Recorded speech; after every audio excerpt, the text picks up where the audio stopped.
Absolutely. Anyone, regardless of citizenship, can invest in an American company. It's one of the foundational beauties of the U.S. economy. It's like an all-or-welcome party, but instead of bringing a side dish, you're bringing capital. First things first, there are various ways to invest. You could be the angel that floats in silently with a suitcase of cash and props up a startup.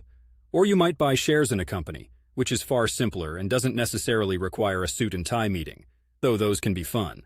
And thank goodness for the internet. These days, platforms allow you to throw money into the pot from the comfort of your couch here in Portland, or from a beach in Thailand. However, and there is always a however, regulations do exist, notably if you aren't a U.S. citizen or resident. The big ones to consider are tax implications and legal restrictions, which can vary considerably depending on your home country's relationship with the USA. The Internal Revenue Service, IRS, doesn't care where you're from.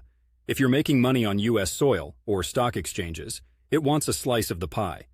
It's crucial to consult with a tax professional who understands international affairs before diving in. Then there's the matter of actually getting your investment to the company in question. That's where things like the Committee on Foreign Investment in the United States, CFIUS, step in. For larger investments, or those in sensitive areas like national security, there might be additional hoops to jump through. But let's not drown in the alphabet soup of government agencies. If it's simply buying stock we're talking about, non-resident aliens, a fancy term the IRS uses, not a sci-fi reference, I promise, need to fill out a W-8 Ben form and then proceed to invest through a broker. Simple, right? If you want to get more hands-on and invest directly in or start up a business in the U.S., it's generally doable, but expect more paperwork, and depending on the situation, potential scrutiny from said agencies. The key is to understand the rules of the game you're about to play. Investment isn't a monopoly where you can collect $200 simply for passing go.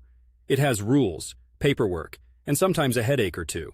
But the doors are open, as long as you walk through them with your eyes open and maybe a lawyer or accountant by your side.